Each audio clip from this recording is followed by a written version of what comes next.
ఇప్పుడే జీ5 app download చేయండి. చూడండి మీ ఫేవరెట్ టీవీ షోస్ ఎప్పుడైనా ఎక్కడైనా. పెళ్లి పనుల కోసం ఇంకా కొన్ని పూల దండలు రావాల్సి ఉంది విహారీ గారు.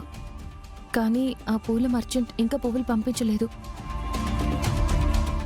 అవి తీసుకొద్దామని నేను స్కూటీ మీద బయలుదేరాను.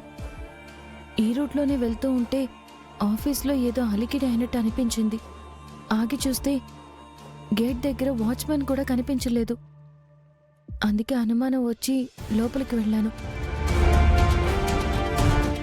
తీరా చూస్తే ఆ రూమ్ దగ్గర మంటలు రేగుతూ ఉన్నాయి. వెళ్ళి చూస్తే ఎవరు కనిపించలేదు. ఫైల్స్ కాలుతూ ఆ రూమ్లో కూడా వెళ్తే మిగిలిన ఫైల్స్ కూడా ఎక్కడ తగలబడిపోతాయో అని నేనే ఆ ఫైల్స్ అన్ని తీసి మరొక చోట పెట్టాను.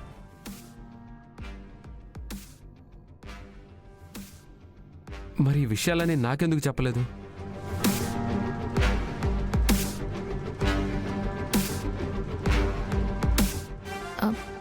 ఏం లేదు విహారీ గారు, మీరు పెళ్లి హడావిడిలో ఉన్నారు.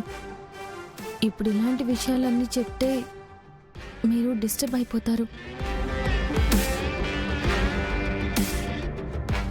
అందుకే చెప్పలేదు.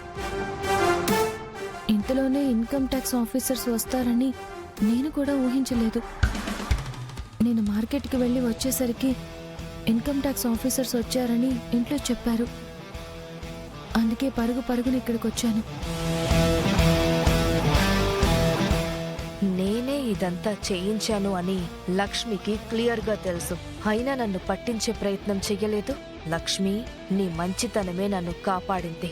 కానీ ఆ మంచితనమే నిన్ను ఏదో ఒకరోజు నాశనం చేస్తుంది. పోనీలే, నా పేరు బయటికి రాకుండా కథ బాగానే అల్లింది. అనిహా, ఏది ఎలా ఉన్నా, ఏది ఎందుకు జరిగినా నా భుజాల మీద నుంచి 100 టన్నుల బరువు దించేసినట్టు అనిపిస్తోంది. Thank you so much.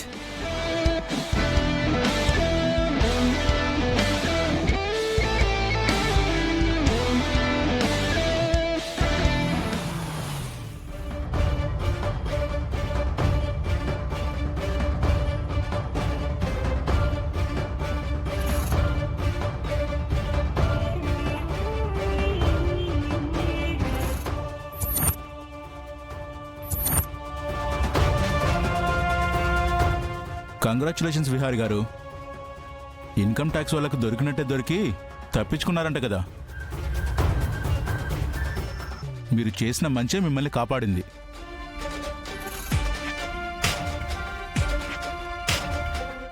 కానీ నాకు మాత్రం మీ కంపెనీలో అన్యాయం జరుగుతుంది.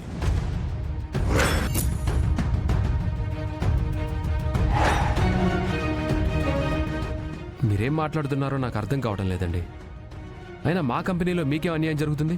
మాకు గవర్నమెంట్ ప్రాజెక్టులు ఇప్పిస్తామని, వేరే పెద్ద బిల్డర్స్ దగ్గర ప్రాజెక్ట్స్ ఇప్పిస్తామని ఈ అంబికా గారు 100 కోట్లు మా దగ్గర నొక్కేశారు.